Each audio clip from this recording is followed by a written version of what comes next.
Hello, Tim from Fair Play now on the 5th of April 2024. So, I'm going to talk about something about basically how we should never ever forget. We all know what's happened over the last 4 years, and most people out there just seem to be of the opinion, well, it's behind us now, we just need to forget it. And quite frankly, the only people who are still going on about it are you lot, you lot who never kind of participated in a certain thing that went in there and everything else. You're the only ones who are still going on about this. Well, the reason why we're still going on about it is because I think it was certainly one of the most extraordinary events in, well, I was going to say recent history. You could even say in all history. It's just going to rank as one of those insane times. It's going to rank alongside the madness of the South Sea bubble, if you know what that is, McCarthyism in the States in the 50s, and the kind of madness that surrounds sort of totalitarian regimes and the excesses that they carry out. It's going to rank alongside that because just so many people went mad, basically, and went mad over what I would regard as either nothing or pretty much nothing, Where I am on that whole thing, by the way, is probably somewhere between the thing, the lurgy wasn't a thing at all, and it was a thing, but just a very relatively minor thing, flu rebranded, or whatever you want to say, that was around in kind of late 2019, early 2020, and then soon fizzled out. I certainly don't believe in all of these rebrandings or reincarnations of the thing, the second wave and the variants and Omicron. All of that, I think, was total nonsense, and what people were actually suffering from was just colds and flu by that point, and yet they were sort of just trying to continue the ridiculous narrative. But what I want to do is just say we should never ever forget, because I think either a real or a fake lurgy, whatever way you want to look at it, it doesn't really matter. But the thing was hijacked by people who want to usher in a totalitarian regime. Basically, they want the this globalist agenda of a one world government and all of the horrendousness, surveillance state, kind of each and every kind of individual nation being stripped of their national identities and just being sort of grouped together in this sort of horrible kind of big blob where every country is pretty much the same. Kind of what's happened over the last sort of 40 years in this country with the British High Street, which used to be able to go from one town, say in the south here, which would have its own distinct characteristics and character, and then you go to somewhere in the Midlands or the North to kind of a similar sized town with maybe a similar demographic, but it'd be totally different because all the shops would be kind of different, and the pubs and restaurants would be, have a sort of more of a Midlands or Northern flavour than obviously what they have down here. And then we saw them all becoming the same, didn't we, really? So you'd go to, say, Brighton, go down the sort of main shopping area of there, then you'd go to, I don't know, let's say sort of Walsall in the Midlands, or York up north, and everything would be the same. You have all the same chains, all the McDonald's and the Pizza Huts and the sort of Marks and Spencers and Debenhams and all the rest of it, and you just think, well, it's just the same as where I'm from. It's just doesn't mean anything. And I think that's what they're trying to do with countries. And you'll go, if they get their way, you'll go from here, the UK, to various other countries. And apart from the accents of people, how they're speaking, again, everything will be the same. They'll just be working to the same kind of agendas, and everything will sort of have its own distinct, everything will be the same basically, with no distinct characteristics. And where there are differences, it'll just be so kind of plastic and non-genuine, non-organic, and plasticized, plasticky. These sort of ideas of national identity will just be eroded, and they'll just sort of replace that with some horrible avatar of the thing, which won't mean anything really. And that is to gradually shepherd us all to a one world government, and that is the globalist agenda. And why am I so against a one world government? Well, just take a look at the Bible, the book of Revelations in the Bible, for starters. In there, they go on about a one world government, don't they? And how once that's in place, the Antichrist will appear. So, and when you sort of bear in mind that the Bible, to a large percentage, is prophecy, you've got to sort of take that on board. You sort of think, well, there's some very wise people who were around thousands of years ago, and they knew it was coming. They didn't know when it was going to be coming, but they knew it was coming. And I think that is roughly or basically what we're looking at.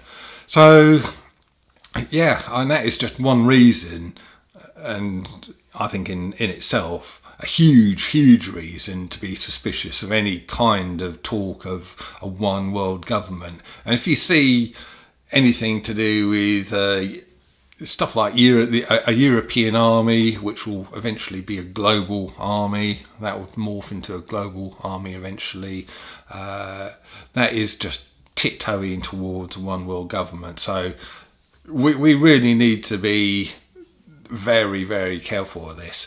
And I think that what happened over the last 4 years with the whole Lurgy nonsense was really a test run, if you like, to see how much they could get away with, and they'd sort of learn from what they got away with and sort of double down on it, maybe in future and on a future thing, and where they sort of failed and didn't perform quite so well, they'll just sort of take steps to make sure that side of things doesn't happen again, and then possibly come out once more. When that will be, I don't know. I don't think it's going to be soon, to be honest with you. I think it will be, well, you might think it might be sort of 2 years, 5 years. I don't think it will be for a generation at least now, maybe 20 years. Or maybe even 50 to 100 years, but they will try something like this again unless we remember what happened, and we just keep on going on about it. We just sort of say, how crazy was this in this point in 2020 or that point in 2021? It should just never happen again.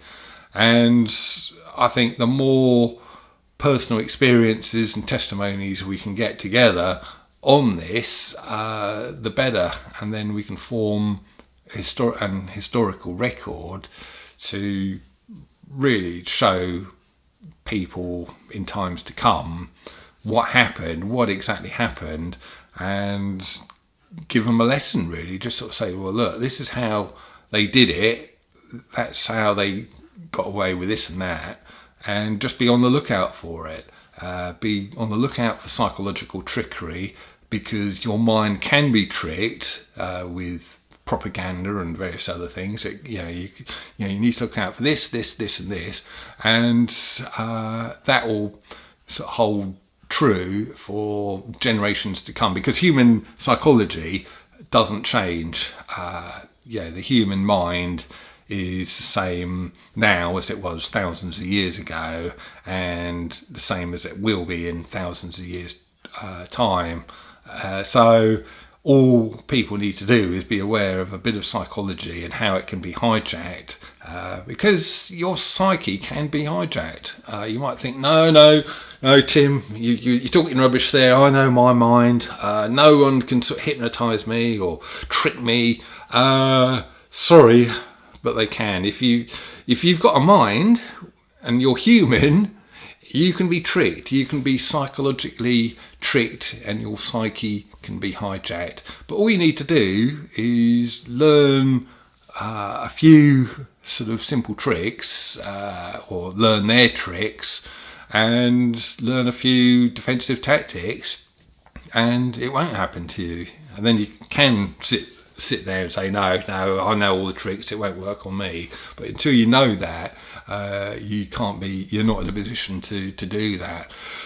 So what I think I would like to start doing going forward is just to interview as many people as possible about their journey from 2020 through to now, and I've interviewed quite a lot of more well-known people, a few lesser known people, but I'd like to start interviewing just ordinary people, people who have kind of been aware of the scam, either from day one, or if not from day one, sort of at some point over the last 4 years, they've kind of gone from sort of thinking, oh yeah, everything's fine, everything's sort of, I believe the narrative, to no, I totally distrust the narrative now and think we've just been conned. And whatever the experience is and the journey has been, I would like to explore that. So if either yourself or you know anyone who would like to be interviewed by me, either in person or over the internet, do email me at tim@fairplaynow.net, and I'll set up an interview with you or with that person, and we can explore really your sort of journey through the crazy times. When was it that you first started smelling a rat? When did you start becoming suspicious? How did you deal with things? What did you do?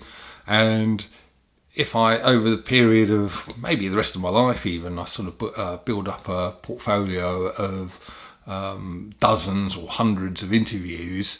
I've already got a fair few, as you know, if you're a regular viewer of this channel.